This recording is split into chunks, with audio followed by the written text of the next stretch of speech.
In our previous video, we have drawn an electrochemical cell, we have identified the anode and the cathode, the flow of electrons, the flow of the ions in the salt bridge.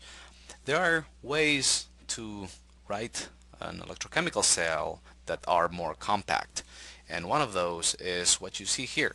When you see this kind of notation, this is an electrochemical cell, and it's important to identify how to, because you can just write an electrochemical cell in one line, so it's important to identify where the anode is, what the cathode, what reaction is going on. So typically this double vertical lines here implies separation, a physical separation, maybe put together, joined by a salt bridge, and one single line implies a phase. So you read this notation from left to right.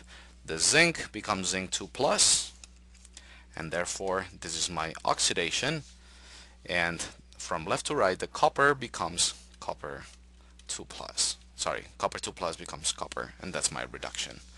So this is a very simple reaction. That's how we start, but it's important that you just find this point in the whole notation of the electrochemical cell, and can find on the left will be the oxidation reaction, on the right will be the reduction reaction.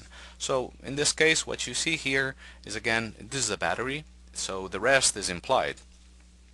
This means that nickel becomes nickel 2 plus, therefore oxidizing, and silver becomes silver 0, therefore reducing. So it's asking for which is the reducing agent. So walk with me.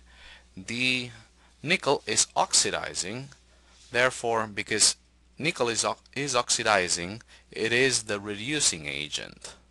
Silver plus is reducing, therefore makes possible the oxidation, therefore it's the oxidizing agent. So it is the nickel is our reducing agent.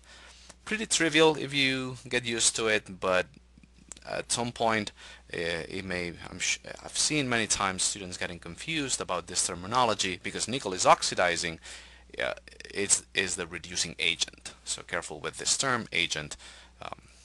Just implies that it makes the reduction possible.